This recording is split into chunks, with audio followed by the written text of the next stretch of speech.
Okay, my dear friends, welcome back. Today we are going to solve FMDA December 24 question paper. So, for ease of discussion, I have solved everything here. पहले से you can download this from our Telegram channel. The link is here. ठीक है, SJC institute का channel से मिल जाएगा और यदि आप हमारे स्टूडेंट हैं तो आप अपने नोट्स ड्राइव में जाकर भी देख सकते हैं. तो let's start with MCQs. Question paper जो है मुझे थोड़ा सा इजी ही लगा. अब मुझे लगा आपको लगा वो डिफरेंट हो सकता है. मुझे पर्टिकुलरली इजी लगा. बहुत स्मूथली पेपर होता सा चला गया. कुछ भी एज सच झोल झाल तो नहीं लगा. चलो देख लेते हैं. सो पहला सवाल क्या है? Which of the following is widely used graph for data visualisation. So this has come from data analytics. Normally data analytics का 2 से 3 MCQ मिलता है. ठीक है, तो ये आंसर है इसका all of the above. Bar chart भी, पाई चार्ट भी, हिस्टोग्राम भी. फिर if the operating leverage is 1.22, the sales for the year is 75 lakh, the variable cost is 42, then EBIT is. बहुत सिंपल है. आपको सेल्स दिया हुआ है, वेरिएबल कॉस्ट दिया हुआ है, तो इन दोनों से कंट्रीब्यूशन आ जाएगा. और ऑपरेटिंग लिवरेज का फॉर्मूला आपको याद होना चाहिए, कंट्रीब्यूशन बाई EBIT. तो कंट्रीब्यूशन आ गया सेल्स माइनस वेरिएबल कॉस्ट से, राइट. तो कंट्रीब्यूशन बैठाने के बाद दिस इज इक्वल टू 1.22, तो EBIT निकल आएगा. देखो सॉल्व किया हुआ है. The answer is coming as B. So this is come from leverage chapter. Next, operating leverage arises because of its fix cost of production. Financial leverage is because of fixed interest cost. So again ये भी leverage से आ गया. Answer है A. Supplier and creditors of firm are primarily interested in. ये ratio से आया है. किस में वो ज़्यादा इंटरेस्टेड होते हैं? Answer is they are more interested in liquidity of the company, not in the profitability. Company उनका पेमेंट कर पाएगा कि नहीं. फिर which of the following does not help to increase current ratio. ये भी रेशियो से बोल सकते हैं या फंड फ्लो से भी बोल सकते हैं. एक तरह से आप फंड फ्लो या रेशियो जैसे भी बोल सकते हैं. किससे करेंट रेशियो इंक्रीज नहीं होगा? तो पहले बोल रहा है issue of debentures to buy stock. ठीक है, देखो यहाँ पे बोल रहे does not help in increasing current ratio. Stock खरीद रहे हो, करंट एसेट बढ़ रहा है, करंट एसेट बढ़ता है. करंट एसेट अगर बढ़ रहा है, करंट एसेट अगर बढ़ रहा है तो करंट रेशियो बढ़ रहा है, या फिर करंट लायबिलिटी घट रहा है तो करंट रेशियो बढ़ रहा है. सो स्टॉक खरीद रहे हो तो करंट एसेट बढ़ रहा है. पे क्रेडिटर्स करंट लायबिलिटी घट रहा है. सेल ऑफ इन्वेस्टमेंट टू पे क्रेडिटर्स करंट लायबिलिटी घट रहा है. तो इन सब से करंट रेशियो इंक्रीज हो रहा है, बट अपने को डज नॉट देखना है. तो avail bank OD to buy machine. तो इससे क्या हो रहा है? करंट लायबिलिटी बढ़ रहा है. करंट लायबिलिटी बढ़ रहा है मतलब ये वाला आंसर है कि जिसमें करंट रेशियो फिर डिक्रीज होगा. फिर which of the following statement is correct. तो ये भी रेशियो से आया है. A higher receivable turnover is not desirable. नहीं, रॉन्ग है. ये तो डिज़ायरेबल होना चाहिए. ठीक है, तो करेक्ट कौन सा है? तो करेक्ट नहीं है ना. नॉट डिज़ायरेबल कैसे बोल दिया? Interest coverage ratio depends upon tax rate. No, it's not dependent upon tax rate. Tax तो इंटरेस्ट के बाद आता है, तो ये भी करेक्ट नहीं है. Increase in net profit ratio means increase in sales. जरूरी नहीं है, बिकॉज कॉस्ट घटने से भी नेट प्रॉफिट बढ़ता है. Lower debt equity ratio means lower financial risk. Yes, ये करेक्ट है. फिर क्या बोल रहा है यहाँ पर? Next question, a firm has EBIT of 50,000, market value of debt of ₹80,000, overall capitalization rate is 20%. तो NOI अप्रोच से क्या होगा? तो कैपिटल स्ट्रक्चर थ्योरी से जुड़ा हुआ क्वेश्चन आया है. NOI approach basically value of the firm निकालने का तरीका आपको बताता है, विच इज़ डिफरेंट वेज है निकालने का. बट इसमें क्या होता है, हम लोग जो भी अपना वैल्यू ऑफ फर्म निकालते हैं उसका एक शॉर्टकट फॉर्मूला अगर बनाए तो वो होता है EBIT डिवाइडेड बाई KO. ये वैल्यू ऑफ फर्म निकालने का एक शॉर्टकट होता है इधर, EBIT बाई KO. ठीक है, और अगर टैक्स रेट दिया होता तो इंटू 1 - TB करते. तो यहाँ पे टैक्स रेट तो नहीं है, तो जस्ट 50,000 बाई 20% करेंगे तो मार्केट वैल्यू आ गया. Next, which one of the following is not a feature और सर्टिफिकेट ऑफ डिपॉजिट. ये खतरनाक आ गया. ये गेस वर्क में ही पूरा इंडिया आंसर किया होगा, क्योंकि ये सब याद करना बहुत डिफिकल्ट होता है. बहुत रेयर बच्चा याद किया होगा. और इज़ नॉट अ फीचर बोला है, तो बोला है minimum lock in is 30 days, minimum issue size of certificate of deposit are 1 lakh, और CDs are transferable by endorsement and delivery, ये फीचर है। और ये सीडीज अट्रैक्ट स्टैम्प ड्यूटी, ये भी फीचर है। बट ये दो जो है वो फीचर नहीं है। तो इसके जगह क्या सही होता है फिर? जैसे इसका राइट आंसर है 15 days, minimum lock in is 15 days. और इसमें यहाँ पे दिया हुआ है और मल्टीपल्स देयर ऑफ 1 लाख और मल्टीपल्स देयर ऑफ हो सकता है। तो ये एक्चुअली ना हम लोग को उतना याद नहीं रहता है, इसलिए इसमें गेस वर्क होगा। और इसका आंसर ए और बी दोनों है। तो इस बार फर्स्ट टाइम इंस्टीट्यूट ने 2 आंसर दिया, मतलब कोई ए भी राइट किया तो मार्क्स मिलेगा, बी भी राइट किया तो मार्क्स मिलेगा। ठीक है, तो इसको थोड़ा सा मार्क करना है। ये आपका कैपिटल मार्केट चैप्टर है जो थ्योरी में, उससे आया है। Which one of the following is not applied in determining credit policy of the firm? तो ये रिसीवेबल मैनेजमेंट से आया है। इसमें बोल रहा है कौन सा अप्लाई नहीं हो रहा।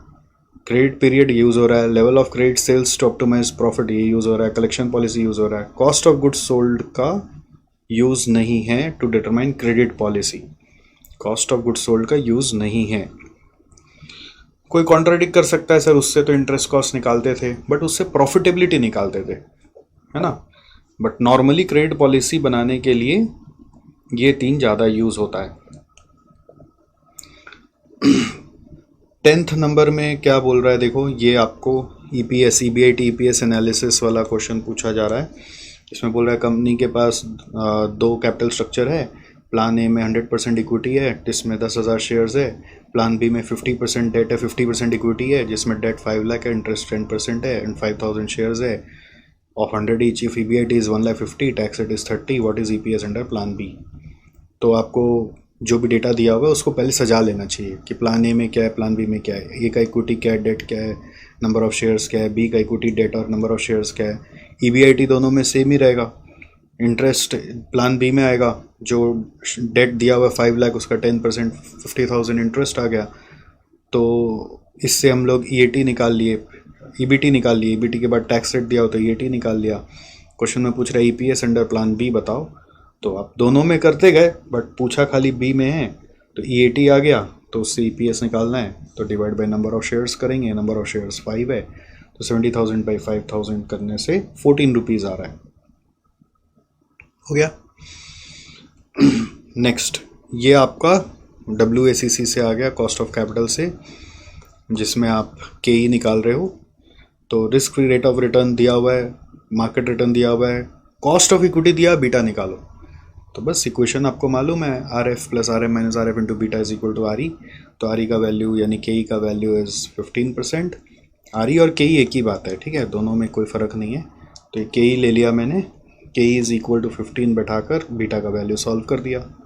फिर क्या बोल रहा था, procedure that organizes data into meaningful order to make it simpler to comprehend, analyze and visualize is called. तो ये डेटा एनालिसिस का फिर से क्वेश्चन आ गया। 2 से 3 MCQ मिलेगा, 3 मान के चलो, 2 तो मिनिमम मिलेगा। तो यहाँ पे बोल रहा है डेटा को ऑर्गेनाइज करना है मीनिंगफुल ऑर्डर में, तो इसको सॉर्टिंग बोलते हैं, ठीक है। Which of the following is type of cloud computing? फिर डेटा एनालिसिस से क्वेश्चन आ गया, ठीक है। तो इसमें कौन सा टाइप ऑफ क्लाउड कंप्यूटिंग है, private cloud, public cloud, hybrid cloud? तो आंसर इज ऑल। तो डेटा एनालिसिस का 3 MCQ मिला अपने को। फिर ये देखो गॉर्डन्स मॉडल यानी डिविडेंड पॉलिसी से क्वेश्चन है। तो गॉर्डन्स मॉडल का फॉर्मूला से क्या बोल रहा है, ग्रोथ रेट निकालो। तो growth rate is equal to G is equal to B into R, B is the retention ratio, R is ROI। Dividend pay out ratio, DP ratio मतलब pay out ratio 60%, तो retention ratio will be 40% and ROI is 15%। तो G is equal to B into R, 0.4 into 0.15 किया तो 6% आ गया। फिर क्या बोल रहा है, which financial metric is crucial for understanding a firm's cash management efficiency? तो कैश मैनेजमेंट से जुड़ा हुआ आ गया एंड उसका आंसर है GP मार्जिन, नो, उसका कैश से कोई लेना नहीं। Cash conversion cycle, yes, word cash से कैश मैच भी करोगे तो भी समझ में आ गया। Operating profit, no. Return on capital employed, no. हमेशा कंक्लूड करने के पहले चारों ऑप्शन चेक करना ही है। प्रैक्टिकली सॉल्व कर रहे हो तो जो बेस्ट मैच हो रहा है वही देखना है। थ्योरेटिकल क्वेश्चन में हमेशा चारों ऑप्शन ठीक से पढ़ के कंक्लूड करना है, ये गोल्डन रूल हमेशा बना के रखेंगे।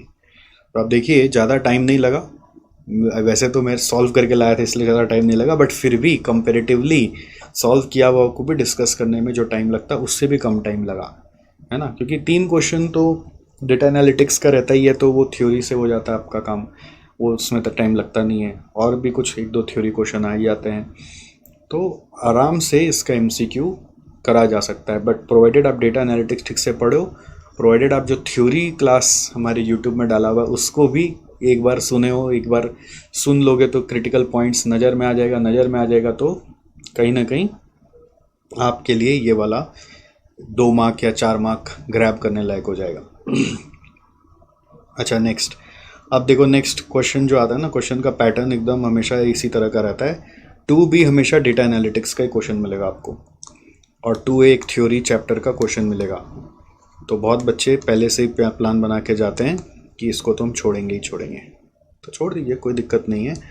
FM थ्योरी अगर आप पढ़े हो तो डेटा एनालिटिक्स पढ़े हो तो ये करा जा सकता है। अगर आप कमर्शियल पेपर के बारे में पढ़ के आए हैं, डिस्क्रिप्टिव एनालिटिक्स पढ़े हुए हैं, तो आप आराम से लिख सकते हो, मार्क्स आराम से मिलना ही है।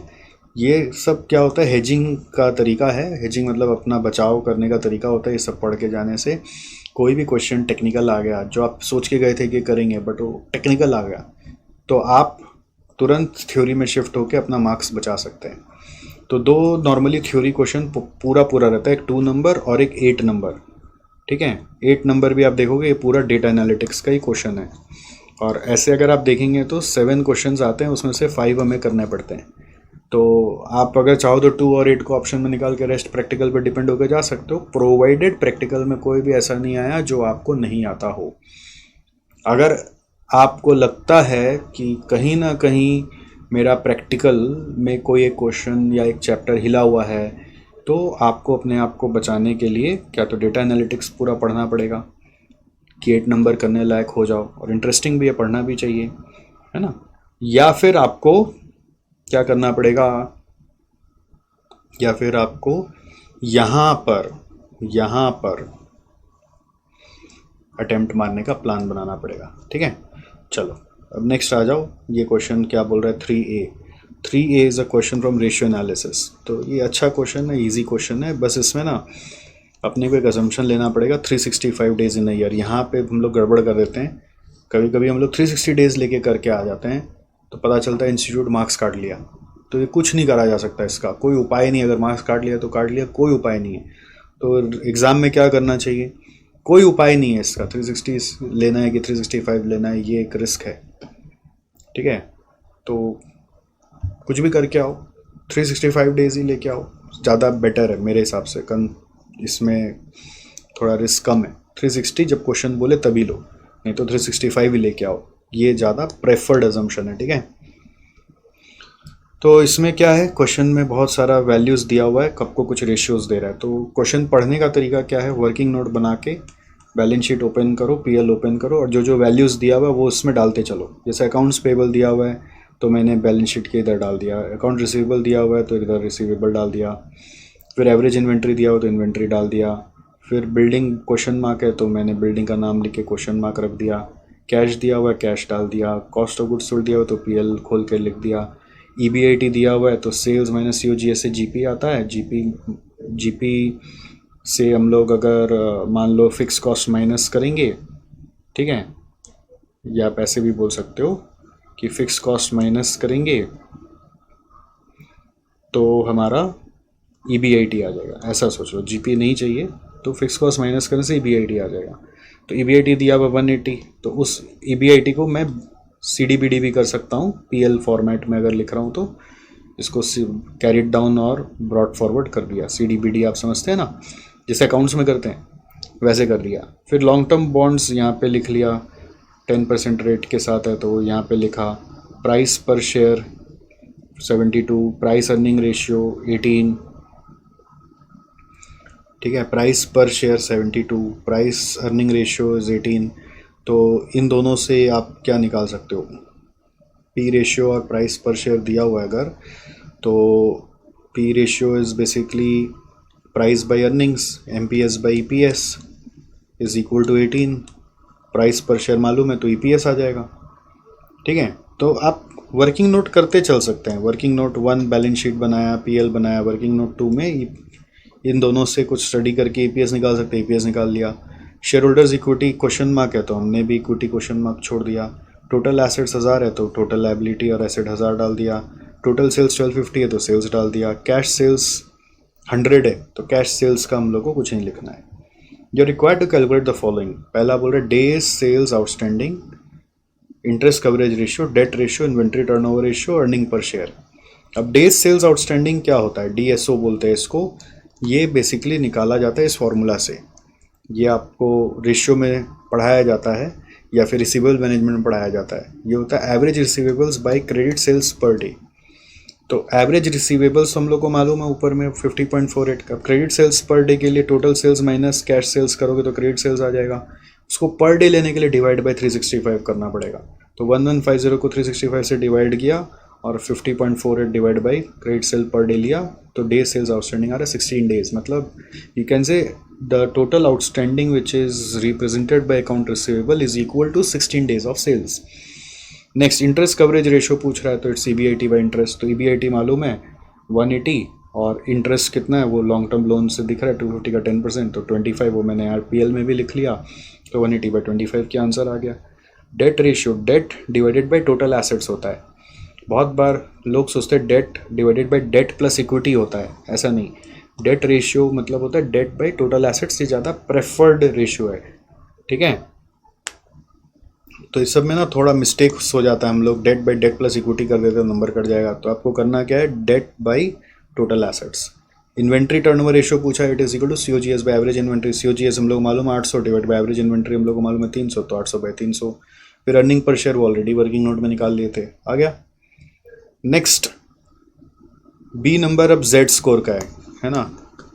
एक जेड स्कोर आप पढ़े हैं, एक आप एफ स्कोर पढ़े हैं, एक एम स्कोर पढ़े हैं। तो इसमें से जेड स्कोर आने का चांस सबसे ज़्यादा है, बट कभी कभी एम स्कोर और एफ स्कोर पे भी क्वेश्चन आ रहा है, तो उसको थोड़ा एक बार देखना ज़रूरी है, एकदम इग्नोर मत करिएगा। तो अल्टीमेट जेड स्कोर है और ये आपको कुछ वैल्यूज़ दिए हुए हैं। तो जेड स्कोर का फॉर्मूला अगर आपको याद है तो आप काम कर सकते हैं। तो जेड स्कोर का फॉर्मूला होता है 1.2x1, 1.4x2, 3.3x3, 0.6x4, 1x5। ये लर्न करना पड़ता है। x1 क्या होता है, x1 होता है working capital by total asset. x2 क्या होता है RE bye total assets. x3 क्या होता है EBIT बाय टोटल एसेट्स।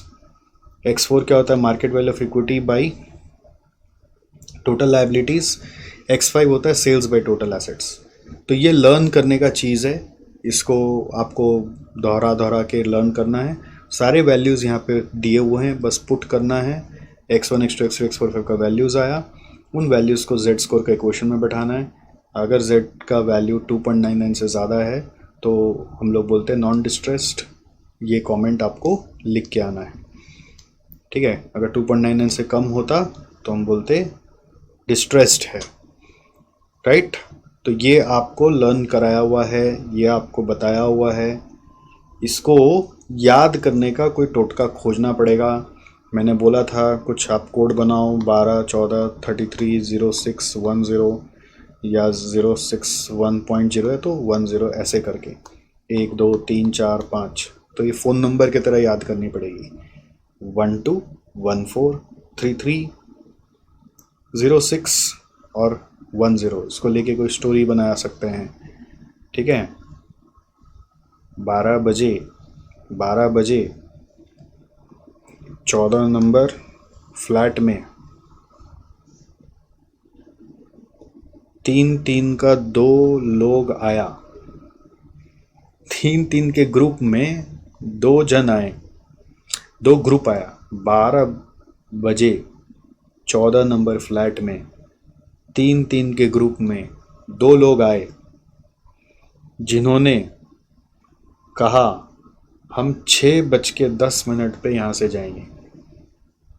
क्या गजब बना दिया मैंने। इसे याद रखने का ट्रिक होता है। 12 बजे 14 नंबर फ्लैट में 3-3 के ग्रुप में जो लोग आए वो बोले 6:10 पर जाएंगे। क्यों आए, क्यों जाएंगे, कुछ पता नहीं, बस ये मिस्ट्री है। इसलिए हम सारे डिस्ट्रेस्ड में चले गए, जेड स्कोर से डिस्ट्रेस्ड में चले गए। करेक्ट। तो ऐसे याद कर लो, और फिर x1 x2 x3 x4 x5 भी याद रखना पड़ेगा, है ना। तो x1 में टोटल एसेट्स, जैसे अगर आप ध्यान दोगे, फिक्स्ड एसेट है, वर्किंग कैपिटल है, इधर शेयर कैपिटल है, इधर रिटेन्ड अर्निंग्स है, और इधर लायबिलिटीज़ है, लॉन्ग टर्म लायबिलिटीज़ होता है। बस ऐसे देखो, तो working capital by total assets, retained earning by total asset, दोनों सामने सामने। फिर सेल्स और ईबीआईटी वाला भी है, और फिर बीच में एक market value of equity by total liabilities है ना। तो ऐसे थोड़ा अटेंशन दोगे ना, चीज़ों को सजाओगे अलग फॉर्म में, तो वो याद हो जाता है। समझ गए क्या?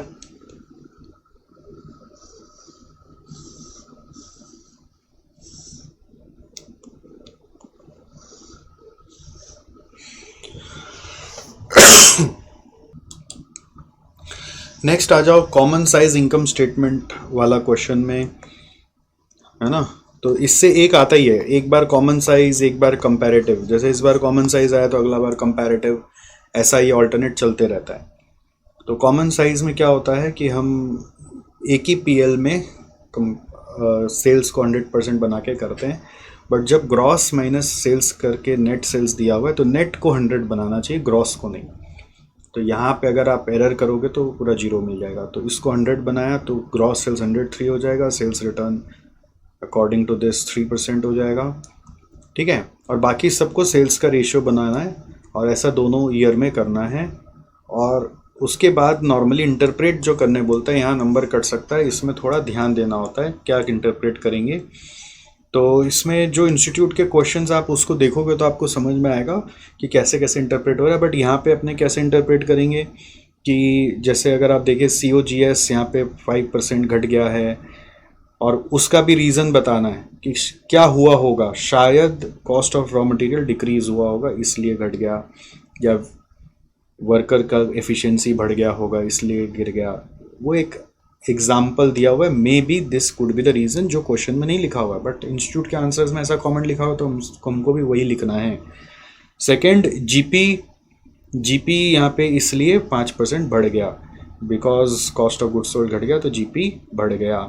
ऑपरेटिंग एक्सपेंसेस टोटल में घट गया, और इसलिए नेट प्रॉफिट बढ़ा हुआ है। नेट प्रॉफिट जो है बढ़ा हुआ है, उसके बढ़ने का एक कारण है कि ऑपरेटिंग एक्सपेंस घट गया और COGS भी घट गया। तो थोड़ा खाली बढ़ा हुआ घटा हुआ ये नहीं लिखकर उसका रीज़न भी लिखने का कोशिश करना है। तो when you will do it you will see the change. Next, तो ये बहुत इजी था, आराम से कर सकते थे। अब कई बार होता है इंस्टीट्यूट का बुक में कॉमन साइज बोला बट बना दिया कंपैरेटिव, तो उस पर थोड़ा ध्यान रखना, आप गलत मत करके आइए, आप सही वाला करके आइए। नेक्स्ट, ये वाला क्वेश्चन अब किससे आया है? ये आपका कॉस्ट ऑफ कैपिटल से आया है, और इसमें इक्विटी दिया है, 14% प्रेफरेंस शेयर दिया है, रिटेन्ड अर्निंग्स दिया है, डिबेंचर दिया है, टर्म लोन दिया है। तो ये ध्यान देना है, 2 तरह का डेट दे दिया है। फिर बोल रहा है market price per equity share P0 is 32, company is expected to declare dividend of ₹2 per share, तो D दिया हुआ है, and growth rate of 10% in dividend for next 5 years, तो G दिया हुआ है। अच्छा, एक्सपेक्टेड टू डिक्लेयर डिविडेंड मतलब एक्सपेक्टेड वर्ड मतलब ये D1 दिया हुआ है, और ग्रोथ रेट भी दिया हुआ है। तो D1 by P0 plus G करने से K ही आ जाता है, तो मैंने यहाँ पे K ही निकाल लिया। तो आप एग्ज़ाम में पढ़ते पढ़ते अगर करोगे तो नोट 1 पहले बना सकते हो। अच्छा, कोई भी क्वेश्चन शुरू करने के पहले, मैंने पहले भी बोला है, अभी नहीं बोला था, हर समय रिक्वायर्ड को पढ़ लेना है कि यहाँ पे मांगा क्या है। Calculate the weighted average cost of capital using book value weights, फिर आपको अपना सम्स बनाना है। तो इससे आपको पता चल जाता है कि आप शुरू कैसे करोगे। पहले ये पढ़ के लास्ट में रिक्वायर्ड पढ़ के फिर क्वेश्चन पढ़ो, तो इससे फ़ायदा क्या होगा, आपको एक आइडिया लग गया कि यहाँ पे ये मांगा है, तो अब आप ये 1 पढ़ा तो फट से नोट 1 बना लिया। फिर preference share or redeemable preference share का फॉर्मूला आपको याद होगा, KP निकालने का, PD plus RP minus IP by N whole divided by RP plus IP by 2 करके आएगा। तो ये नोट 2 में KP इज इक्वल टू आपको ये करना है, redeemable at a premium of 5 rupees बोला after 8 years and are currently traded 84, तो 84 will be your IP, RP will be equal to premium of 5 है, फेस वैल्यू 100 है तो 105, प्रेफरेंस डिविडेंड का PD है, PD preference dividend is 14%, so 14, so just put this in the formula and you get KP also. Then debenture redemption will take place after 7 years, तो ये भी redeemable है, time 7 years है, premium 5 है, current price 90 है, तो इस तरह से ये नोट 3 का काम हो गया। अगर सोचो यहाँ पे करंट मार्केट प्राइस नहीं दिया होता तो हम क्या लेते, तो फिर हम जो फेस वैल्यू वो ही लेते। तो एनीवे KD आ गया। फिर कॉर्पोरेट टैक्स रेट दिया हुआ है, तो ध्यान रखना क्या है, KD का वर्किंग में I इंटू 1 - T यूज़ होता है, ये भूल जाएंगे तो रॉन्ग हो जाएगा, ठीक है।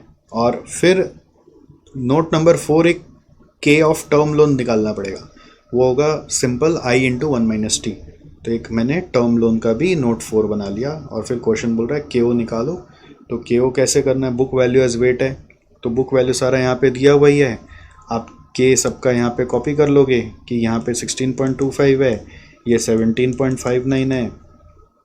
अच्छा यहाँ पे एक और है KR का क्या होगा, ये देखो रिटेन्ड अर्निंग्स भी दिया हुआ है, तो you need to also find KR, तो that will be our note number 5। KR will be equal to what, KE। Why, कुछ भी चेंज नहीं होगा, बिकॉज रीजन बिंग यहाँ पे कोई भी न्यू इशू नहीं हो रहा है, ठीक है। न्यू इशू होता ना तो KR और KE डिफरेंट होता, तब KR का वर्किंग ओल्ड शेयर प्राइस पे करते, KE का वर्किंग न्यू शेयर प्राइस पे करते हैं। यहाँ पे तो एक ही शेयर प्राइस दिया हुआ है, तो आप इसमें भी 16.25 ही ले लेंगे, ठीक है। और उसके बाद डिवेंचर्स का यहाँ पे 9.58% आया और 11% लोन का 6.6% आया, तो इसके बेस पे बस आप वेटेड एवरेज करके दिस इंटू दिस करके K इंटू अमाउंट कर लो और टोटल कर लो, और ये टोटल को इस टोटल से डिवाइड कर लो, तो देयरफॉर KO आ जाएगा। तो ये आपका मेन प्रेजेंटेशन हो गया जो सम सॉल्व करने में काम आएगा। तो क्वेश्चन का रिक्वायर्ड पहले पढ़ लो और फिर करो तो सम करना थोड़ा आसान होता है। कभी कभी क्वेश्चन में स्टार्टिंग में पढ़ लिया जाता है तो नीचे करना ईजी हो जाता है, बट कभी कभी क्वेश्चन का स्टार्टिंग से नहीं समझ में आता, तो पहले रिक्वायर्ड खोज के पढ़ लो, फिर आप अपना वर्किंग करोगे तो सम फास्ट कर पाओगे। ओके, नेक्स्ट देखो 5A में क्या बोल रहा है। 5A is based on capital budgeting. Capital budgeting का 2 क्वेश्चन नॉर्मली आता ही है, which is usually 5A and 5B। तो देखो क्वेश्चन में रिक्वायर्ड क्या है, कैलकुलेट करना है नेट प्रेजेंट वैल्यू, तो पता चल गया NPV निकालना है। ये पता चलने के बाद आप क्वेश्चन पढ़ते पढ़ते वर्किंग कर सकते हो, whether the proposal should be accepted और रिजेक्टेड। तो पहला सवाल क्या है यहाँ पर, note number 1 initial investment in fixed asset है, फिर initial investment in working capital है, तो दोनों मिला के नोट नंबर 1 हो जाएगा initial investment which is 6 lakh. Working capital है तो लास्ट ईयर में रिकवर भी हो जाएगा, क्वेश्चन बोले या चाहे ना बोले। Salvage value of fixed asset after 3 years है, इसका यूज़ तभी है जब क्वेश्चन में टैक्स रेट दिया है और तभी हम इसके मदद से डिप्रिसिएशन निकालेंगे, ठीक है। तो नीचे पढ़ लेते हैं डिप्रिसिएशन के लिए क्या बोला है। फिर annual cash flow before tax है। देखो कैश फ्लो बिफोर टैक्स जब देता है तो इसमें कन्फ्यूजन आता है कि इसमें डिप्रिसिएशन एडजस्ट करके दिया हुआ है कि ये बिफोर डिप्रिसिएशन दिया हुआ है। तो कैश इनफ्लोज बोला है तो ये बिफोर डिप्रिसिएशन भी हुआ ना, बिकॉज वर्ड कैश यूज़ किया हुआ है, प्रॉफिट बिफोर टैक्स नहीं बोला है, तो ये बिफोर डिप्रिसिएशन ही है, ऐसा ये मानना ही है। ये एनुअल वैल्यू है और income tax rate on profit as well as capital gain. देखो ये अच्छा किया क्वेश्चन में, हर समय हम लोग को एम्बिग्यूटी रहता है, पता नहीं कैपिटल गेन पे टैक्स लेना है कि नहीं लेना है, तो यहाँ पे तो क्लियर कर दिया है कि कैपिटल गेन का क्या करना है।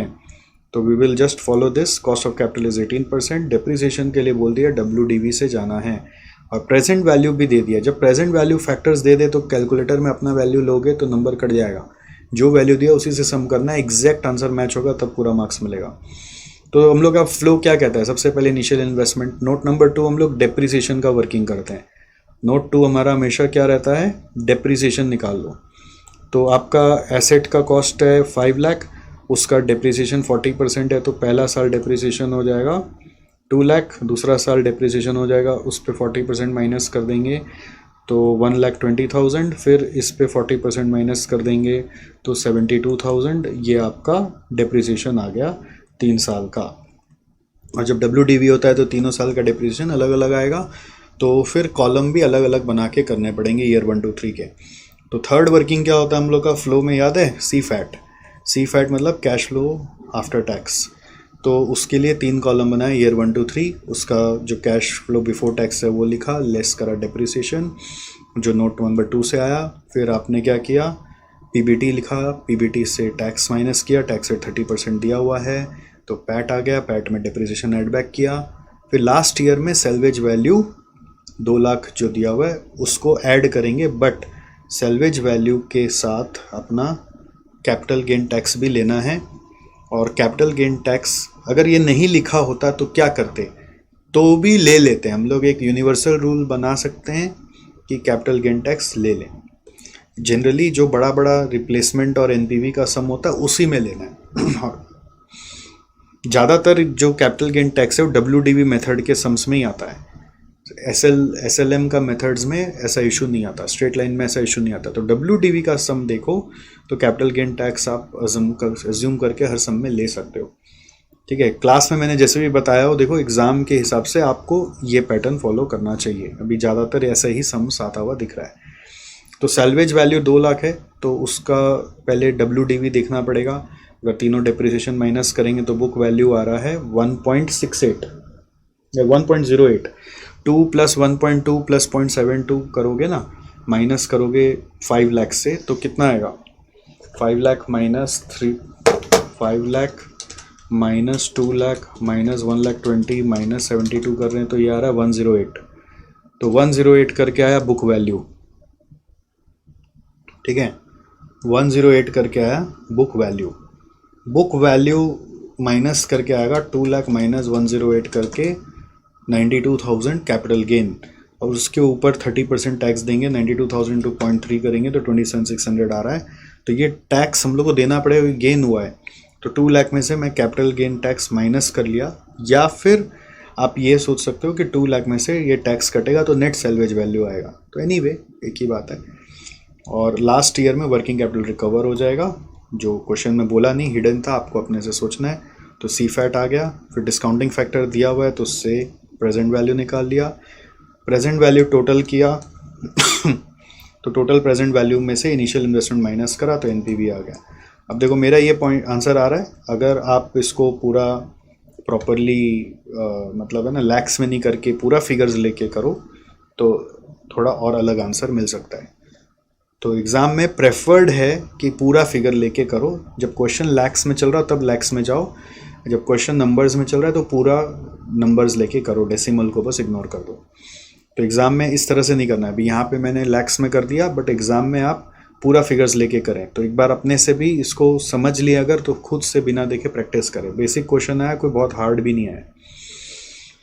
नेक्स्ट जो क्वेश्चन है अगेन वो कैपिटल बजटिंग का ही है इसमें, लेकिन IRR निकालने बोला है। तो कैसे क्या बोल रहा है देखो, a project requiring initial investment of 5 lakh is creating a fixed facility ensures net incremental inflow of 1,50,000 per annum before deduction of depreciation and tax। तो वही सेम इनफ्लो वाला चीज़ है। और इनिशियल इन्वेस्टमेंट 5 लाख है। तो रिक्वायर्ड क्या है, स्टार्टिंग में नहीं बोला तो पढ़ लेना, you are required to estimate the IRR of the project. तो नीचे में आके पढ़ लेना, IRR बोला है, ठीक है। तो fix facility is likely to have a life of 5 years, scrap value is 1 lakh at the end, depreciation is on SLM and marginal tax rate is 40%, cost of capital is 10%। So initial investment दिया हुआ है note number 1, ये रहा note 1 initial investment. Note number 2 है depreciation निकाल लो। Depreciation अगर आप निकालोगे तो पर ईयर कितना आएगा वो, क्योंकि यहाँ पे डेप्रिसिएशन हम लोग को इसलिए निकालना है बिकॉज SLM में बोल रहा है। Cost is 5 lakh, salvage value is 1 lakh, तो 5 - 1 4, लाइफ इज़ 5 years, तो 4 लाख बाई 5 करोगे तो 80,000 पर ईयर आ रहा है, ठीक है। तो this is your note number 2। Note number 3 is your CFAT, cash inflow after tax. ये फ्लो है हम लोग का, ईयर 1 to 4 में एक ही रहेगा, ईयर 5 में अलग होगा बिकॉज ईयर 5 में सैल्वेज वैल्यू मिल रहा है। तो कैश इनफ्लो जो है वो हम लोगों को 1.5 मिलेगा, और डेप्रिसिएशन जो है वो हम लोगों को 0.8 मिलेगा।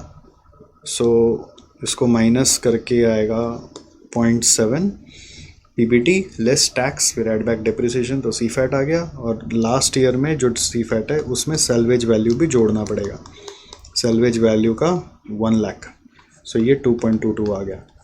तो ये हम लोगों का सी फैट तैयार हो गया, 1.22 for first 4 years and 2.22 for last year. तो अब अपने को ये 3 वर्किंग नोट करने के बाद IRR जब निकालना है, तो IRR के लिए मैंने आपको सिखाया था गेस वर्क करो।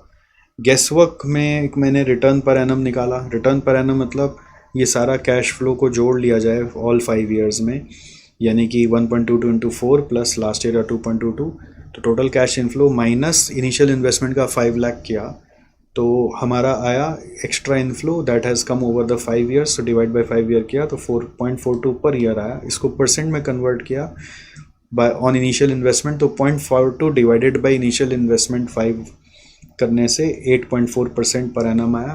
फिर अपने को पता है कि we have to take 1.5 times of this. Since cash flow is uneven, last में जाकर बहुत बढ़ गया है, अनइवन कैश फ्लो है जो लास्ट में अगर बढ़ जाए तो इसका मतलब है जो आंसर है वो इससे कम आने वाला है। अगर शुरुआत में ज़्यादा और लास्ट में कम हो तो आंसर जो है इससे ज़्यादा आता है गेस वर्क से। अगर कैश फ्लो हर समय पूरा सेम रहता है तो आंसर इसी के नियर अबाउट आता है। तो भी 12.6 आया, तो आंसर जो है लास्ट में कैश फ्लो ज़्यादा है। Cash flow is more towards the end, is high towards the end. Towards and अगर लास्ट में बड़ा अमाउंट आ रहा है तो देयरफॉर आर का value should be great less than 12.6%। अगर लास्ट में कैश फ्लो कम है, शुरुआत में ज़्यादा है, तो आंसर जो आता है वो फिर इससे ज़्यादा आता है। कैश फ्लो सब में सेम रहता है तो आंसर इसी के नियर अबाउट आता है। तो ये गेस वर्क है, ये दिखाना नहीं है, कैलकुलेटर में करना है, रफली करना है। इससे आइडिया लग गया कि 12 के नीचे ही है, तो अपने क्या तो 10 और 12 लेके कर सकते हैं, सबसे सेफ साइड होगा। बट पता नहीं मैंने क्यों 11 और 12 लेके कर लिया, मन किया तो पता नहीं, तो मैंने 11-12 लेके किया। तो क्या हुआ, 11% से ये सारे कैश फ्लो का प्रेजेंट वैल्यू लिया। कैसे लिया, बहुत इजी, यही डिस्काउंटिंग फैक्टर यूज़ करने हैं। पहला 4 साल में तो सेम ही कैश फ्लो आ रहा है, तो पहला 4 साल का कैश फ्लो को जोड़ दिया। मान लो 0.901, 0.812, 0.731, 0.659, ठीक है। तो कितना आया, 3.103 आया। कितना आया, 3.103 आ गया। समझ में आया आपको, 3.103 आ गया। 3.103 इंटू 1.22 करो, 3.103 इंटू 1.22 प्लस लास्ट वाला में क्या करना है, इसको m प्लस में डाल दो। 3.103 इंटू 1.22 करो, उसको लास्ट वाला में डाल दो, और 2.22 इंटू ये वाला करना है, 2.22 इंटू 0.593, 2.22 इंटू 0.593 m प्लस करोगे तो 1.32 आ रहा है। MRC करोगे 5.10 आ रहा है, तो 5.10 मैंने यहाँ पे ले लिया। इसी तरह से मैंने इस सेकेंड 12% का लिया, 2 रेट चाहिए, 11-12 ले लिया मैंने। अब 10-12 लेते तो ज़्यादा सेफ रहता, बट मैंने 11-12 लिया हुआ है, तो मैं आपको समझा रहा हूँ उसका। फिर 4 साल का ये फैक्टर्स को जोड़ो, इंटू 1.22 प्लस 2.22 इंटू 0.567, इसको ऐड किया तो 4.97 आया। हमारा गोल क्या है, एक वैल्यू IRR के लिए इनिशियल इन्वेस्टमेंट से ज़्यादा होना चाहिए, एक वैल्यू कम होना चाहिए। इनिशियल इन्वेस्टमेंट 5 लाख है, तो एक ज़्यादा और एक कम मिल गया, तो मतलब मैं सही था, 11-12 से हो जाएगा। मान लीजिए यहाँ पे आंसर जो आता है वो 4.98 आ जाता, तो फिर इसका मतलब मेरे को नीचे वाला रेट लेना ही पड़ता, 10% वाला, तभी मेरा सम होता। बट अभी मेरा सम 11 और 12 से हो जाएगा, कि एक हाई एक लो चाहिए, जो मिल गया। तो इसका फिर प्रोसेस क्या होता है, डिफरेंस इन प्रेजेंट वैल्यू और डिफरेंस इन रेट से अपने इंटरपोलेशन करते हैं। तो difference in present value is 0.13 and difference in rate is 11 और 12 का डिफरेंस 1। फिर 5.10 से अपने को 5 लेके जाना है, तो difference in present value is 0.10 and difference in rate उससे क्या होएगा वो बताना है। तो आंसर क्या होगा, 1/0.13 इंटू 0.1 करके आंसर आ गया है। तो ये आपको सॉल्व करना आता है, तो IRR is come as 11.77, this is the answer. तो ये सब क्या है, जो बच्चा प्रैक्टिस किया हुआ है ना उसको ही इजी लग सकता है। ये सेम क्वेश्चन छप के नहीं आता, वैल्यूज चेंज हो जो के आ जाता है। इसका मतलब आपको मेथड आना चाहिए, वैल्यूज चेंज होकर आएगा और आपको सॉल्व करके दिखाना है, ठीक है। नेक्स्ट क्वेश्चन देखो, वर्किंग कैपिटल का है। वर्किंग कैपिटल से क्या तो कैश कॉस्ट से आता है, क्या तो नॉर्मल वर्किंग कैपिटल रिक्वायरमेंट का क्वेश्चन आता ही है। तो ये सम कैश कॉस्ट का है और क्लियरली मेंशन्ड है यहाँ पे नीचे में, you are required to estimate the working capital requirement on cash cost basis assuming 15% safety margin. तो ये सम देखते ही आपको समझ में आ जाएगा, इस तरह का सेम आपका किया हुआ है। तो सबसे पहले हम लोग क्या करते हैं, क्वेश्चन पढ़ते पढ़ते वर्किंग नोट में कॉस्ट शीट बना लेते हैं। तो कॉस्ट शीट में मटेरियल कंज्यूम डाल दिया, वेजेस पेड डाल दिया, मैन्युफैक्चरिंग एक्सपेंस कैश वाला डाल दिया। कैश कॉस्ट शीट बनाना है मतलब सिर्फ कैश एक्सपेंस डालने हैं, डेप्रिसिएशन वगैरह नहीं डालने हैं। तो क्वेश्चन में ऊपर में जो डेप्रिसिएशन लिखा होता है उसका कोई काम नहीं है, इग्नोर करना है। एडमिन एक्सपेंस दिया हुआ है, सेल्स प्रमोशन एक्सपेंस दिया हुआ है। देखो यहाँ पे लिखा हुआ है following are the annual figures, तो ये सारे पर एनम फिगर्स ही हैं। तो आपको इस फिगर को चेंज नहीं करना है, ये सारा एज इट इज़ लिखा, तीनों को जोड़ा, मटेरियल वेजेस मैन्युफैक्चरिंग एक्सपेंस तो COP आया, फिर एडमिन सेलिंग को जोड़ा तो COS आया। ठीक है, तो इस तरह से हम लोगों का कैश कॉस्ट शीट बन गया। अब क्या बोल रहा है, यू आर रिक्वायर्ड टू, अब क्वेश्चन में बोल रहा है company keeps 1 month stock of material and finish goods and also keeps 1 lakh in cash. ठीक है, तो 1 month स्टॉक ऑफ मटेरियल और फिनिश गुड्स है, WIP यहाँ पे है नहीं, और कैश भी है। आपको वर्किंग कैपिटल रिक्वायरमेंट निकालना है, तो बहुत सिंपल है। सबसे पहले आप करंट एसेट्स का स्टॉक ऑफ रॉ मटेरियल देखोगे, वो stock of raw material consume से निकलता है। मटेरियल कंज्यूम 4,50,000 है और आपका 1 month स्टॉक रखना है, तो इंटू 1/12, 4,50,000 इंटू 1/12 किया, आ गया आंसर। फिर आपको लेना है finish good stock, finish good stock cost of production पे आता है, तो 12.9 इंटू 1/12। फिर आपको लेना है डेटर्स, डेटर्स आएगा कॉस्ट ऑफ सेल्स पर, क्योंकि कैश कॉस्ट ऑफ सेल्स चल रहा है, कैश कॉस्ट बेसिस चल रहा है। तो 14.7 पे डेटर्स का 2 months क्रेडिट है, सेल्स के पास दिख रहा है, सेल्स का फिगर का कोई काम नहीं है यहाँ पर। तो 2/12 हो गया, कैश दिया हुआ है। फिर प्रीपेड सेल्स प्रमोशन एक्सपेंस है, तो क्वार्टरली है, तो 60,000 इंटू 1/4 किया, तो ये भी आ गया 15,000। और ये सब जोड़ के हमारा टोटल करंट एसेट आ गया, विच इज़ 5,05,000। फिर करंट लाइबिलिटीज़ में क्रेडिटर्स लेना, क्रेडिटर्स ऐसे तो मटेरियल परचेज पे होता है, बट सिंस ये एग्जिस्टिंग कंपनी है तो opening stock closing stock cut गया होगा अजम्पशन से, तो कंज्यूम्ड ही परचेज है, तो कंज्यूम का ही 4,50,000 में 1 month क्रेडिट पे परचेज करे, तो इंटू 1/12 किया। फिर वेजेस का क्रेडिटर्स है 1 month लाख, तो 360 इंटू 1/12 कर दिया। फिर कैश मैन्युफैक्चरिंग एक्सपेंस का क्रेडिटर है 1 month लाख, तो इसको भी इंटू 1/12 कर दिया। फिर एडमिन एक्सपेंस का 1 month लाख है, वो भी कर दिया। तो सब करंट लायबिलिटी को जोड़ कर घटा दिया, तो वर्किंग कैपिटल रिक्वायरमेंट आ गया, बट सेफ्टी मार्जिन बोला है तो 15% ऐड कर दिया, तो आंसर हमारा वर्किंग कैपिटल रिक्वायरमेंट का नेट आ गया। तो सबसे one of the easiest question of working capital requirement है, नो ट्विस्ट नो झमेला। फिर ये वाला देखो, ये इन्वेंट्री वैल्यूएशन कॉस्ट में जो आप पढ़ते हो EOQ वाला पढ़ाई, उससे आ गया। ठीक है, बहुत बच्चे जो खाली ग्रुप 2 देते हैं पहले, उनको ये पढ़ने में दिक्कत होता है, समझ गए। तो इसलिए हम लोग कभी रिकमेंड नहीं करते ग्रुप 2 पहले दिया करो। कहाँ से आपको पता चल जाता है कि ग्रुप 2 पहले देते हैं, ये मालूम ही नहीं है, क्योंकि फिर ये वाला चीज़ आपको समझ में नहीं आएगा, समझ गए। तो अब आप वो एक्सपेक्ट करेंगे कि ये पूरा पढ़ाओ, तो ये तो हम लोग पढ़ाते नहीं हैं। तो ये चैप्टर आपको अगर नहीं क्लिक करा हुआ है, नहीं पढ़ा हुआ है, तो यूट्यूब से पढ़ना पड़ेगा मटेरियल कॉस्टिंग चैप्टर, यूट्यूब में मिल जाएगा सब नॉलेज आपको। ठीक है, तो इसमें यहाँ पे परचेजेस दिया हुआ है आपका A, और एनुअल होल्डिंग कॉस्ट यानी C दिया हुआ है, cost of placing an order O दिया हुआ है। क्वेश्चन में रिक्वायर्ड बोल रहे EOQ निकालो, ROL निकालो, मैक्सिमम एंड मिनिमम लेवल निकालो। If company operates 320 days in a year and material procurement time is 10 days, safety stock is 20 units, assume minimum consumption rate per day is equal to average consumption per day।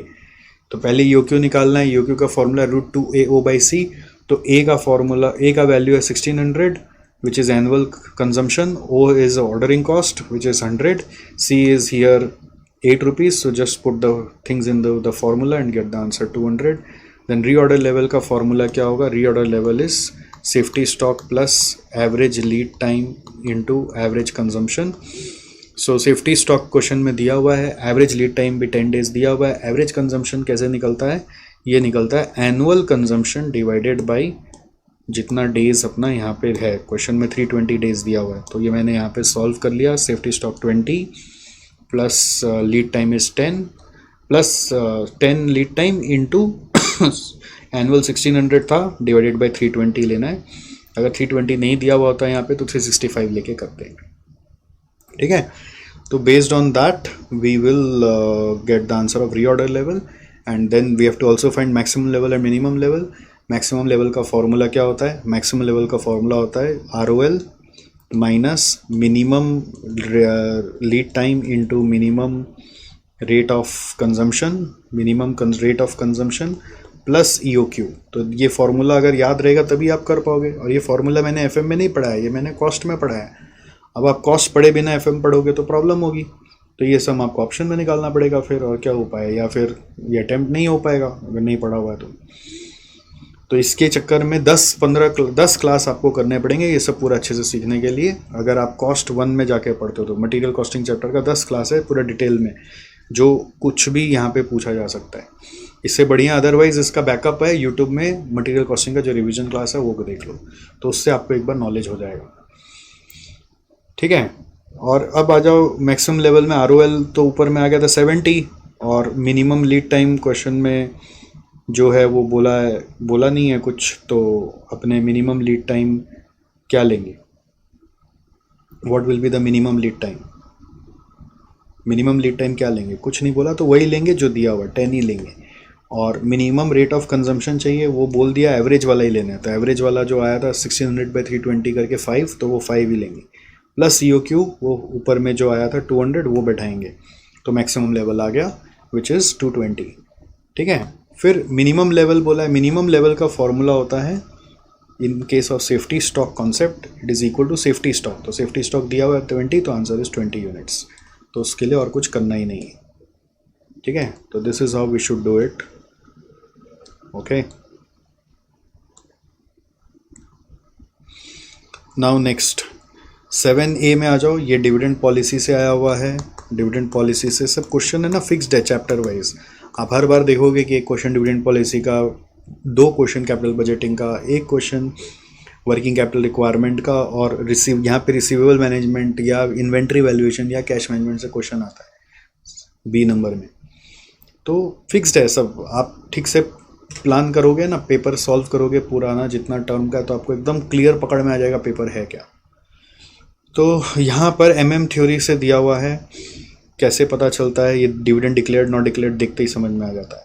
तो question में पूछ रहा है what will be the market price at the end of the year if dividend is declared and not declared, तो समझ में आ गया MM हाइपोथेसिस का दिया हुआ है। तो क्वेश्चन में बोल रहा है कंपनी के पास 10 लाख कैपिटल है in equity shares of 100 each, shares are currently quoted at par, company proposes declaration of dividend of ₹10 per share at the end of current financial year, capitalization rate for the risk class to which the company belong is 12%, what will be the market price of the share at the end of the year if dividend is declared and not declared। तो इसका formula आपको पहले याद होना चाहिए कि as per MM hypothesis the formula is P0 is equal to P1 + D1 / 1 + KE। तो current market price दिया हुआ 100, अगर डिविडेंड डिक्लेयर नहीं किया तो D1 इज 0, और कॉस्ट ऑफ कैपिटल दिया हुआ है यहाँ पे 12%, तो नीचे में हो जाएगा 1 + 0.12। तो इसको सॉल्व करके P1 निकाला तो 112। सेकेंड केस में इसी फॉर्मूला में D1 का वैल्यू 10 डाल दिया, तो P1 का वैल्यू है 102। फिर बोल रहा है assume that the company page dividend and has net profit of 5 lakh and makes new investment of 10 lakh during the period, how many new shares must be issued. तो नंबर ऑफ न्यू शेयर्स निकालने के लिए हम लोग को देखना पड़ेगा कैपिटल कितना चाहिए, 10 लाख। उसमें से हम लोग पहले अपने लोगों को डिविडेंड दे देंगे, क्योंकि डिविडेंड दे रहे हैं, पेज द डिविडेंड। तो डिविडेंड कितना देना है, इट इज़ 10 रुपीज़ पर शेयर, एंड टोटल शेयर्स कितने हैं 10 लाख बाई 100 कर रहे हैं, तो 10,000, तो 10,000 × 10 कर रहे हैं, तो 1 लाख रुपीज़ डिविडेंड में चला गया। ठीक है, हमारा प्रॉफिट कितना हुआ 5 लाख, हमें रिक्वायर्ड है 10 लाख, प्रॉफिट है 5 लाख, 5 लाख में से डिविडेंड दे दिया 1 लाख, तो 4 लाख रिटेन्ड अर्निंग्स हो गया। तो जितना इन्वेस्ट कर पाए घर से कर दिए, बाकी हम लोग न्यू शेयर्स इशू करेंगे। तो MM हाइपोथेसिस यही बोलता है ना कि एक कंपनी को अगर डिविडेंड देना है तो दे दे, तो उससे इन्वेस्टमेंट रुकता नहीं है, क्योंकि इन्वेस्टमेंट में जो शॉर्टफॉल होता है वो न्यू शेयर इशू करेगा। तो 6 लाख रुपीज़ शॉर्टफॉल हो रहा है, तो वो न्यू शेयर इशू करेगा। किस प्राइस पे, क्योंकि डिविडेंड पे किया है तो प्राइस घट गया होगा 102, तो इसलिए आपका नंबर ऑफ शेयर्स थोड़ा सा ज़्यादा आएगा। अब यही अगर डिविडेंड नहीं दिया होता तो क्या होता, 10 लाख में से रिटेन्ड अर्निंग्स पूरा 5 लाख रहता, तो अमाउंट रिक्वायर्ड 5 लाख होता, और वो 5 लाख फिर एट द रेट 112 मेकअप किया जाता अगर डिविडेंड डिक्लेयर नहीं किया होता, तो बस नंबर ऑफ शेयर्स घट जाता है। MM हाइपोथेसिस तो यही कहता है ना कि नंबर ऑफ शेयर्स बढ़ा के घटा के डिविडेंड का इम्पैक्ट नलीफाई कर लिया जाता है। तो एनीवेज इतना प्रूफ वगैरह तो कुछ पूछा ही नहीं, तो इजी क्वेश्चन पूछा है यहाँ पर। और अगर आपको कॉन्सेप्चुअली चीज़ें समझ में आई हुई है तो आप आराम से कर सकते हो, है ना। आपको ध्यान होगा क्लास में सब आराम से, मतलब बैठा बैठा के दिमाग में कॉन्सेप्ट डाला हुआ है। रिवीजन कितना अच्छे से किए, क्लास कितना अच्छा से किए, उसके ऊपर निर्भर करता है। पार्ट बी में क्या बोल रहा है, अल्फा फार्मा लिमिटेड, ये क्या है, is engage in the business for last 5 years following information which is being sold at 23। तो कुछ बोला बट क्या निकालना ये नहीं बोला, नीचे पड़ता है what is the number of unit that should be sold so that earning before tax is equal to 0। If EBIT increase to 3 times of current EBIT, what is EAT, what will be the DOL, DFL and DCL। तो leverage chapter का question है, but इसमें 2 question general सा पूछ लिया है। Number of unit should be sold where EBT is 0, और EBIT 3 गुना हो जाए तो EAT क्या होगा। तो इसका आंसर लिवरेज इफेक्ट से खोज के दोगे तो बड़ा परेशान हो जाओगे। इट्स बेटर कि आप इनकम स्टेटमेंट बना के आंसर करो। तो अब क्वेश्चन पढ़ने में मज़ा आएगा। तो क्वेश्चन में क्या बोला है, ऊपर में एक प्रोडक्ट है जिसका सेलिंग प्राइस है 23, सेल्स यूनिट्स है 1,45,000। तो अब समझ में आ गया। तो नोट 1 बनाना शुरू करेंगे which is our income statement. Note 1 is income statement. Sales लिखा 145 इंटू 23 करके, ब्रैकेट में वर्किंग लिखना जरूरी है, ध्यान रखना। 145 इंटू 23 वर्किंग लिखेंगे। फिर वेरिएबल कॉस्ट, फिक्स कॉस्ट दिया हुआ है बट वेरिएबल कॉस्ट 17 है तो variable cost at the rate 17 लिखेंगे। तो कंट्रीब्यूशन आ गया, लेस फिक्स कॉस्ट 280 किया तो EBIT आ गया। फिर डेट कैपिटल दिया हुआ है at the rate 11% interest rate, तो 1,10,000 इंटरेस्ट आ गया तो EBT आ गया। फिर टैक्स रेट दिया हुआ 30%, तो माइनस करके EAT आ गया। तो ये नोट नंबर 1 हमने पूरा बना लिया by just reading the question कि हमको इनकम स्टेटमेंट बनाना है। कब क्लिक किया, जब हम रिक्वायर्ड को पढ़ लिए कि अच्छा EBIT निकालना है, EBT निकालना है, EAT निकालना है, तो ये सब समझ लिए। अब फेस वैल्यू ऑफ शेयर्स दिया हुआ है बट वो कोई काम का नहीं लग रहा है, क्योंकि हम लोगों को काम का हो सकता है, हम लोग को EPS निकालने काम आ सकता है। नंबर ऑफ शेयर्स निकल जाएगा इससे। टोटल कैपिटल है 30 lakhs, वो भी क्या काम का पता नहीं है, आगे पढ़ते हैं। फिर बोल रहा है what is the number of units should be sold for EBIT equal to 0। तो आप सबसे इजी तरीका क्या है, एक पार्ट 1 का सॉल्यूशन क्रिएट करेंगे कि आपको कितना यूनिट्स निकालना है जहाँ पर EBIT 0 हो जाए। तो आप फिर से इनकम स्टेटमेंट बनाओ। इनकम स्टेटमेंट में क्या लिखोगे, सेल्स लिखोगे, वेरिएबल कॉस्ट ऐसे लिख सकते, कंट्रीब्यूशन से स्टार्ट कर सकते हो। कंट्रीब्यूशन लिखोगे, फिक्स कॉस्ट लिखोगे, EBIT आएगा, ठीक है, और EBIT माइनस इंटरेस्ट करोगे तो EBT आएगा। क्वेश्चन बोल रहे EBT को 0 कर दो, तो EBT 0 लेकर आप ऊपर बैक कैलकुलेशन करो। इंटरेस्ट तो सेम रहेगा तो EBIT बैक कैलकुलेशन करके 0 प्लस 1,10,000 से 1,10,000 आ गया। फिर फिक्स कॉस्ट दिया हुआ है तो कंट्रीब्यूशन आ जाएगा बैक कैलकुलेशन करके। फिर कंट्रीब्यूशन अगर पर यूनिट आप देख रहे हो तो 23 माइनस 17 करके 6 रुपीज़ करके है, तो 390/6 किया तो यहाँ पे यूनिट्स आ गया। तो पहला पार्ट हो गया, 390/6 इज इक्वल टू 65,000 यूनिट्स आ रहा है। करेक्ट, 390/6 करें 65,000 यूनिट्स आ रहा है, हो गया पार्ट 1। सेकेंड पार्ट में क्या बोला है, EBIT अगर 3 गुना कर दिया जाए तो EAT क्या होगा। तो वापस से इनकम स्टेटमेंट बनाओ ना, ये रहा पार्ट 2 का। EBIT 3 गुना कर दो, जो करंट EBIT 590 उसका 3 टाइम्स कर दो। ब्रैकेट में वर्किंग जरूर लिख देना कि 1770 कैसे आया। फिर लेस इंटरेस्ट 3 गुना नहीं होगा, इंटरेस्ट सेम ही रहेगा, वो फिक्स कॉस्ट है। तो EBT आ गया, EBT में से आपने टैक्स माइनस किया तो EAT आ गया, तो आंसर आ गया। बहुत ईजी है, उतना दिमाग क्या लगाना है। फिर लिवरेज निकालना है तो लिवरेज का फॉर्मूला आपको मालूम है, DOL का फॉर्मूला है कंट्रीब्यूशन बाई EBIT।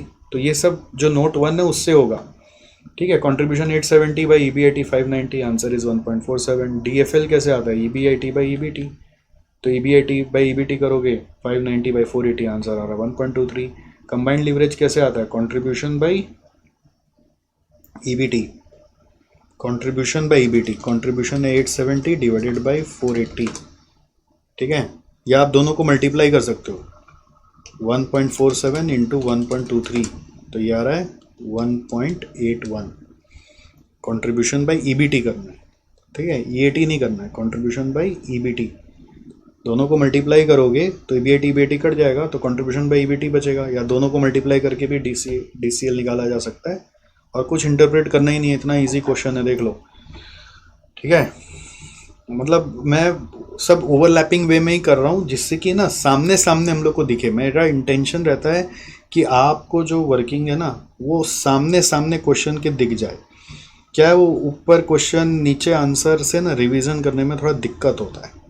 तो ये क्या है, क्वेश्चन पढ़ते पढ़ते अगर आंसर दिख गया तो थोड़ा आपको फटाफट दिखेगा, मतलब मेरे को इजी रहता नहीं तो मैं स्क्रॉल करते रहूँगा, परेशान होते रहूँगा, इसलिए मैं यहाँ पे कर लेता हूँ। आइडियली ये सब पेपर का जो असली फ़ायदा है वो तभी होता है जब आप खुद से पेपर सॉल्व करके आके सारा वीडियो को देखो, ठीक है। अगर आप सीधा वीडियो देखते हो तो फ़ायदा नहीं होता, और एक एक क्वेश्चन के बाद भी वीडियो देखते हो तो फ़ायदा नहीं होता। बेस्ट है अपने से पूरा सॉल्व कर लो फिर आके देखो। तो हो गया, ये सॉल्व ख़त्म हो गया। और 8A भी मैं नहीं कर रहा हूँ, ये थ्योरी है, इसका आंसर सजेस्टेड आंसर में मिल जाएगा। बट इसमें एक हिंट देना चाहूँगा, ये सब करना हो तो पॉइंट्स लर्न करने पड़ेंगे। आप अपने पूरा मन से कहानी लिखोगे तो नंबर कट जाएगा। अगर पॉइंट्स लर्न करने की क्षमता है तभी ये अटेम्प्ट करना। और हमारे जो सर हैं यहाँ पे, सोनू सर नाम है उनका, जो डेटा एनालिटिक्स पढ़ाते हैं, बहुत जान लगा के पढ़ाएं और ऐसे पढ़ा दी कि पूरा याद हो जाएगा। अगर आप उनकी क्लास की हो तो आपको पॉइंट्स 100% याद हो गया होगा। तो वही पॉइंट्स लिखना है, अनजाने में कोई भी मन चाहा पॉइंट लिखोगे तो नंबर कटेगा। तो अगर याद नहीं हो तो प्रैक्टिकल पे फोकस करो। याद कर सकते हो तो एक क्वेश्चन जरूर डेटा एनालिटिक्स का तैयारी करके अटेम्प्ट किया जा सकता है। इस पेपर में तो कोई भी क्वेश्चन हार्ड लगा ही नहीं, है ना, एक्सेप्ट अगर आपने कॉस्ट 1 नहीं पढ़ा हुआ है तो यूक्यू में फंस गए होंगे, बट अदरवाइज ये पूरा आराम से अटेम्प्टेबल था, ठीक है। Thank you so much. With this I am concluding this and I will see you soon. All right.